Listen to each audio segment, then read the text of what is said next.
That's a van like yours. Yeah. Yeah. It's doing something. Okay, hi, I'm Andy C. And this is Lance, and we're at 501 Motorsports East today. And we've been working on his 240Z to do a brake upgrade. We're putting a disc brake upgrade on this 240Z. So first off, why don't we talk a little bit about the history of this car, you know, where it came from and what we've been doing with it for years. So the car was something that I found by soliciting a company called Tweaks out of Indianapolis, and they used to make Z-car parts aftermarket, and they've since moved on to Porsche and others, but I called to see if there was a car for sale on their bulletin board. This is the bulletin board in the back room where people took a break. And sure enough, they got me a number, and Andy, during a 24-hour race event down in Moroso, stopped in Atlanta on the way back to Michigan, took a look at it and said, buy it. So What year was that, do you think? that was 1997. 97, so we go back that far. We'll talk more about 501 Motorsports later and the racing that we've done. So then we brought a car home, and what did we do with it? Yeah, well, there was some prep to do. So floorboards were replaced. We went through the entire suspension, brakes, and you know, bearings, all that good stuff. Because I had to get through a driver's school, 2 of them. Way back when, and I had already been racing, so Lance met up with us, and that's how we got together. Probably a year before that, maybe something in that time frame. I came into your shop and you were putting the extension on. Yeah, we raced SCCA regionals at that point. So then you bought this car. We put the floor pans in, did a bunch of other work to it at that time, and then what did we do with it? We went racing and improved touring. Yep, improved touring S, which was a big class in SCC back then. as it was. At one point, there were over 20 240Zs in the ITS class group at Mid-Ohio at one event. Oh, at least. It was fantastic. Oh my God! So so that was back, boy, sometime in that time frame. I raced them from 1990 on, and they were just dominant. So anyway, an improved touring S, and so now, what are we going to do with them now? Well, I've got multiple Z cars. I've been running e-production in a yellow 240Z for years, since 2013. And this car's been sitting around, and I decided to take it vintage racing. So we're going to do some upgrades on it, starting with the brakes, put a new fuel cell on it, and we'll be headed to a VSCDA event here in the 1st of May. And these cars, for years we raced around the brakes. It was a single disc front and a drum rear. And in the improved touring class, we weren't allowed to change it. We couldn't make any changes. We couldn't do a darn thing to it. But for VSCDA, it looks like no problem at all. So we're going to put a nice Willwood 4-piston caliper upgrade on the front and 2-piston in the back. And this is a nice kit, comes from Design Products Engineering. And about a day's worth of work. From Design Products. So today we had to take the backing plates off. We'll go around the car and show you a couple things about what we had to do.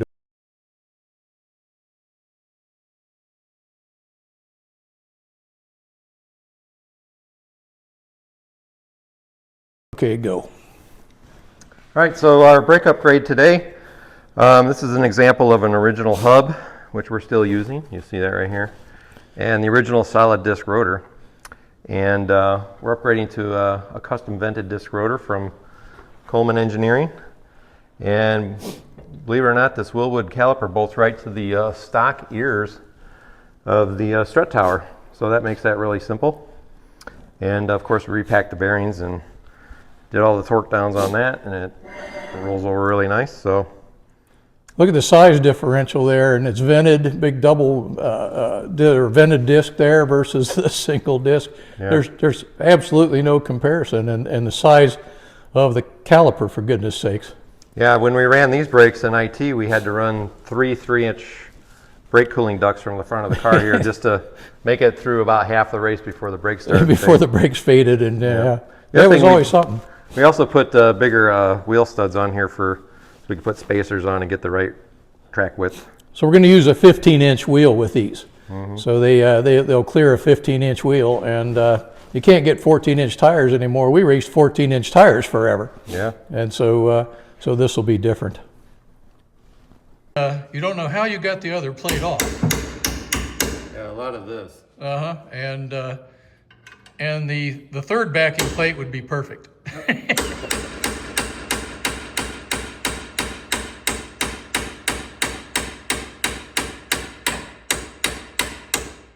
So right now you're just grinding line grooves into it or whatever until somehow it comes off. Yeah, gotta get through these holes and down to the flange. So we're doing this instead of pulling the hubs out, which would stress the bolt, plus it takes 5 million foot-pounds to torque them back on. Right. Huh. All right. Well, we're smarter than the average bears. All right, so on the rear brakes, we're moving from a drum, which was an aluminum piece with a steel liner in it. Shoes, a shoe, drum, Shoes, setup. old school. And the new kit has an arm here that bolts right to the back stock mounts for the back plate for the drums. So that's really nice. And then you got the Willwood calipers, and this rotor will go right over here.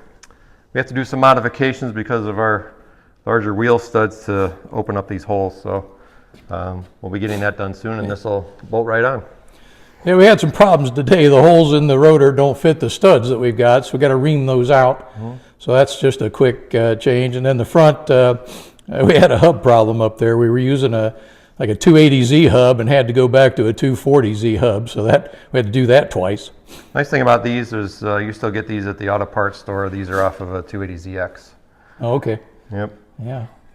So nice setup, a lot less work. When we raced with the drums, after every big race or every time you were out with the car, you had to come back and run the shoes back out and everything. So this is going to be great. The rear drums were just a heck of a thing to maintain. Kind of had to drive around the brakes. You sure did.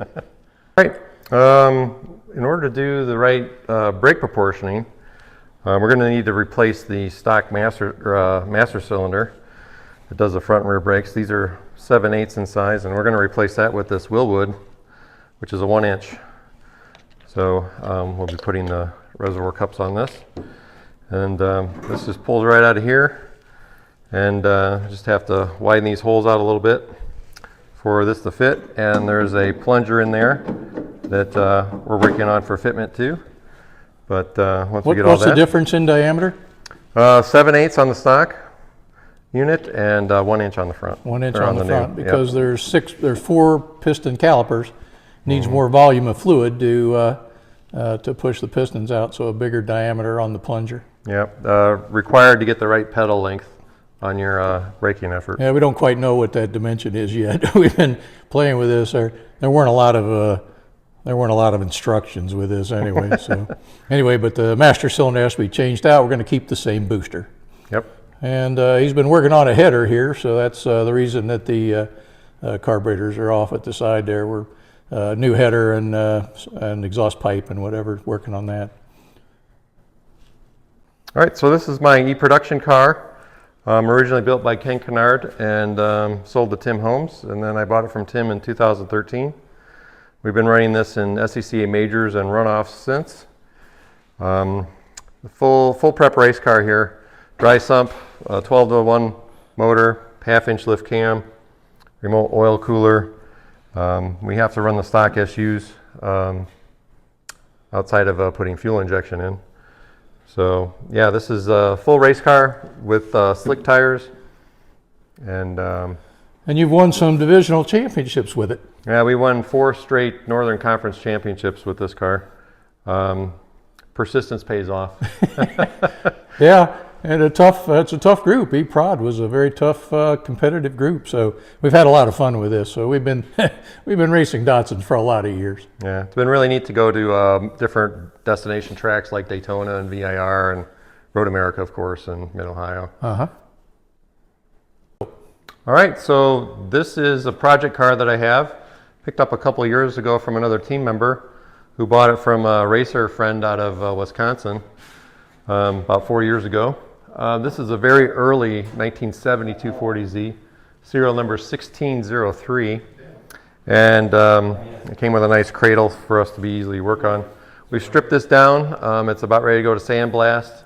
We'll be putting a cage in it. minor cage, and this will be kind of a hybrid car. We're going to use this, prep it to drive on the street, as well as do some track day events with it. So fun car for us to enjoy without having to have a competition license. How about that?